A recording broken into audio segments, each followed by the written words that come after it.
नमस्कार दोस्तों, welcome back to my channel. दोस्तों, एक बात मैं आपसे शेयर करना चाहता हूं जो मुझे लगती है कि बहुत इंपॉर्टेंट है और मार्केट को ये बात बहुत ड्राइव कर सकती है। इसका रीज़न क्या है, ये क्यों मैं इस वीडियो को शूट कर रहा हूं?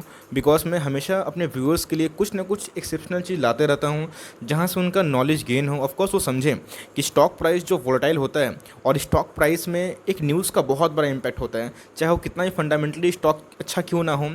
एक न्यूज़ स्टॉक का दिशा चेंज कर सकता है, वो अर्श से फर्श तक और फर्श से अर्श तक ले जाने का हैसियत रखता है। तो एक ऐसी न्यूज़ जो कि मुझे लगती है कि इम्पॉर्टेंट है, जो मैं अपने भाइयों से, अपने व्यूअर्स से शेयर करना चाहता हूं। और वो न्यूज़ कौन सी है? तो ऑफकोर्स रशियन वैक्सीन को लेके एक न्यूज़ आ रही है जो मैं एक बहुत रिप्यूटेड फिनेंस पोर्टल में पढ़ा और मैं क्विक वीडियो आपके लिए शूट कर रहा हूँ। इसके इम्पैक्ट क्या होंगे और क्या इस वायरस की वजह से क्या हम लोगों को एक फर्दर डाउनसाइड देखने को मिल सकता है? क्या होगा निफ्टी का नेक्स्ट लेवल? क्या ये 12,000 पार होगा अकॉर्डिंग टू मी, या फिर एक डाउन ट्रेंड प्रॉफिट बुकिंग हम लोग को देखने को मिल सकती है? सारा खेल डिस्कस करूँगा, लेकिन उससे पहले आज के दिन मैंने HDFC म्यूचुअल फंड का जो कि बहुत धाकर कंपनी है, HDFC AMC जिनको हम लोग प्यार से बोलते हैं, ये बहुत ही रेप्यूटेड HDFC ग्रुप का एक कंपनी है जो कि म्यूचुअल फंड इंडस्ट्री में काम करती है। बहुत गिरावट हो रही है, ये क्या 2000 आएगा, इसके ऊपर लेवल एंड टारगेट डिस्कस है। मैं क्या करने वाला हूँ वो सारा चीज़ मैं से बताया हूँ। आप क्या करने वाले हैं दोस्तों, ये आप डिसाइड करिएगा। लेकिन उसके बाद एक धमाकेदार एंजल IPO का ब्रोकिंग IPO आ रहा है, एंजल ब्रोकर्स का। तो ऑफकोर्स ये कहीं ना कहीं एक बहुत दिग्गज IPO है और जिनको हैप्पीएस्ट माइंड अलॉट नहीं हुआ है, ये सब वीडियोस मैं उनके लिए ही बना रहा हूँ कि उनको इन्फॉर्मेशन रहे और वो प्रिपेयर्ड रहे। बहुत सारे डीमेट अकाउंट खुलवा के अपने साइड से ही प्रिपेयर्ड रहे और उनको भगवान की कृपा से अलॉटमेंट हो। सो गाइस, बिना देरी किए हुए चलते हैं अपने एनालिसिस को आगे लेके। So let's begin. यही न्यूज़ है जो मुझे लगा कि मैं अपने व्यूअर से डिस्कस करूं। ये न्यूज़ के इम्पैक्ट क्या होंगे, चलिए वो डिस्कस करता हूं। लेकिन उससे पहले मैं तो कलर चेंज कर लेता हूं। तो okay, now it's looking better. Okay, so Russian corona virus vaccine 1 in 7 volunteers reports side effect from Sputnik 5 covid vaccine report. ये बहुत ब्रेकिंग न्यूज़ है। अगर वैक्सीन कोई भी डेवलप होती है, ऑफकोर्स उसके लिए एक FDA अप्रूवल लगता है, उसके लिए एक WHO का नॉड लगता है। बिना उन अप्रूवल के लिए को लेके मैंने इसके पहले भी एक वीडियो बनाई थी जहां मैंने बोला था, ऑफकोर्स स्पुतनिक 5 रसिया क्लेम कर चुका है कि उन्होंने वैक्सीन बना ली है, बट मैं नहीं लूँगा। बिकॉज मैं वेट करूँगा, इंतज़ार करूँगा कि वैक्सीन कहीं साइड इफ़ेक्ट तो नहीं कर रहा है। और गाइस देख सकते हैं कैसे दोस्तों मेरी वो बात कहीं सही हो गई है और कैसे हर 7 आदमी में से एक आदमी को साइड इफ़ेक्ट देखने को मिला, और जो कि बहुत डराने वाला है क्योंकि अभी तक वैक्सीन को लेकर अनिश्चितता है, एक अनसर्टेनिटीज़ है। और उसमें एक ख़राब न्यूज़ आने से एक मार्केट का मूड भी, सेंटीमेंट चेंज होता है।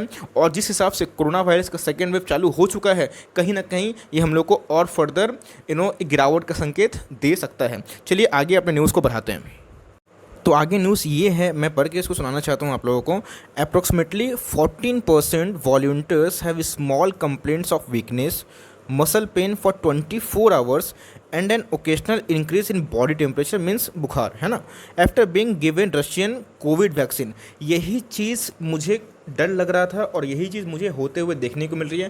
बिकॉज जो साइंस बैकग्राउंड से हैं, जिनको पता होगा कि वैक्सीन बनने में सही में टाइम लगता है। वैक्सीन कोई कोई दाल नहीं है कि आप लाइक कुकर में चढ़ाएं और उसको सीटी मारे और वो हो गया, है ना। इसके लिए बहुत ट्रायल्स लगते हैं, मास ट्रायल की ज़रूरत पड़ती है। ऑफकोर्स एक सक्सेसिव ट्रायल के माध्यम से ही हम लोग को समझ में आता है ये वैक्सीन कितनी सक्षम है। बिकॉज हम लोगों ने बहुत सारे वैक्सीन्स ली है, पोलियो वैक्सीन्स ली हैं। आई थिंक सारे इंडियंस ने, मेरे मित्रों ने, मेरे भाइयों ने ये ज़रूर ली होगी। और उसके साथ साथ जो थोड़ा सा फिनेंशियली ठीक भी है और जो थोड़ा नॉलेजेबल भी है, उन्होंने और भी अच्छे अच्छे वैक्सीन्स लिए होंगे, इनसे हेपेटाइटिस A और भी तरह तरह के चिकन पॉक्स वायरस का वैक्सीन। तो उनको पता होगा ये वैक्सीन्स एटलीस्ट बनने में 1.5 से 2 साल का समय लगता है। और जिस हिसाब से रशिया पहले ही क्लेम कर दिया कि मैं बना लिया हूँ, ऑफकोर्स कहीं ना कहीं वो चीज़ बिना FDA अप्रूवल की एक क्वेश्चन मार्क था, जो कि सही में। और आज यही रीज़न है कि डो जोन्स में 2 कारण हैं। एक, जो ट्रम्प के इलेक्शन, जो होने वाले इलेक्शन में वो आएंगे कि नहीं, इसकी अनिश्चितता है, जो कि स्वाभाविक सी बात है, हम लोग को देखने को मिलेगी। लेकिन ये रशियन वैक्सीन का जो फेलियर है, भले थोड़ा सा ही क्यों ना हो, ओके, क्योंकि अगर मैं 10 करोड़ इंसान में ट्राई करूँगा, ओके, अगर 14% भी अगर ये वैक्सीन थोड़ा साइड इफेक्ट देगा, तो ऑफकोर्स आप समझ सकते हैं गाइस 1.4 करोड़ में हम लोग को माइल्ड सिम्टम दिखाई दे सकता है, जो कि वैक्सीन का असल परिचय नहीं होता है। वैक्सीन का मतलब ये होता है कि अगर आप दोगे तो कोरोना वायरस या फिर कोई वायरस आपके बॉडी में एंट्री नहीं करेगा। तो गाइस मुझे लगता है कि ये न्यूज़ मार्केट का सेंटिमेंट फर्दर ख़राब कर सकता है। और ये बात मैं नहीं कह रहा हूँ या फिर मनी कंट्रोल ऐसे ही नहीं छाप दिया है। 1 in 7 volunteers have complaint of side effect including weakness, muscle pain, body temperature after being injected Sputnik 5 Russian vaccine against कोविड-19 according to the country's health minister. दोस्तों उनके कंट्री के हेल्थ मिनिस्टर का ही ये बयान है कि कैसे हम लोगों को ये देखने को मिल रहा है कि रशियन वैक्सीन से सही में एक हेल्थ इशू देखने को मिला है। आगे का पैरा तो और भी इम्पॉर्टेंट है और भी इंटरेस्टिंग है। आगे ये लिखा हुआ है कि on August 11 the Sputnik 5 vaccine developed by Gamaleya research institute by epidemiology and microbiology along with Russian Direct Investment Fund was registered by the Ministry of Health of Russia and became the world first registered vaccine against COVID-19 based on the human trial adenovirus vector platform। और ये तो मैं इसको mark कर दूँ, अब देख लीजिए, the vaccine has not completed phase 3 और लार्जर क्लिनिकल ट्रायल्स। मैं इसी की बात कर रहा था। लार्ज स्केल पे अभी तक वैक्सीन का ट्रायल नहीं हुआ और यही डिसाइड करेगा कि स्पुतनिक 5 सही में सही है या फिर कहीं ना कहीं लाइक इसमें भी एक हवा का कोई लाइक हवाबाजी है। तो of course there has been skepticism, of course एक तो कौतूहल मचेगा, एक भगदड़ी मचेगा, एक डर भी रहेगा, स्केप्टिक लोग हो जाएंगे in some quarters about limited data related to the efficiency of the vaccine, क्योंकि वैक्सीन का लार्ज स्केल में सही में ट्रायल अभी तक तो कंप्लीट नहीं हुआ है और हो सकता है कि आने वाले टाइम में हम लोगों को और भी मास स्केल पे इसका इफेक्ट दिखाई पड़े, जो बिल्कुल भी सही नहीं है।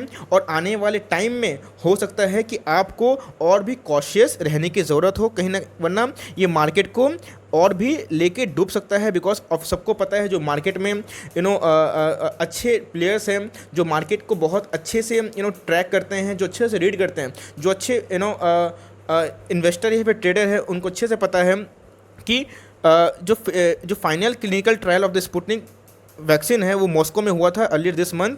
Volunteers are expected to receive a second shot of advance based viral vector vaccine within 21 days of the first. तो इसके बाद भी एक 21 डेज़ के बाद एक वैक्सीन इंजेक्ट करने के बाद भी 21 डेज़ के बाद फिर से एक वैक्सीन की डोज होती है। तो उसके पहले ही हम लोगों को कुछ ना कुछ एक साइड इफेक्ट देखने को मिला, जो कि बिल्कुल भी वेलकमिंग नहीं है और ये एक मार्केट का मूड बिगाड़ सकता है और मार्केट में स्पेक्टिज्म ला सकता है। ये मैं क्यों कह रहा हूँ, चलिए उसके ऊपर ले चलता हूँ। यही रीज़न है कि मैं थोड़ा चिंतित हूँ, बिकॉज आप देख सकते हैं कि मैंने यूएसए का चार्ट खोल लिया। ऑफकोर्स यूएसए में तो 68 लाख केसेस क्रॉस हो गए हैं और वर्ल्ड ओवर तो 3 करोड़ केसेस पार हो चुके हैं। और बहुत दुख के साथ बोलना पड़ रहा है कि 9.5 लाख का जो फिगर है मौत का आंकड़ा पार कर चुका है और इंडिया बहुत तेज़ी से आगे बढ़ रहा है और ये बहुत ही अच्छी बात नहीं है। और आप देख सकते हैं कि मैं एक कंट्री को मार्क करना चाहूँगा।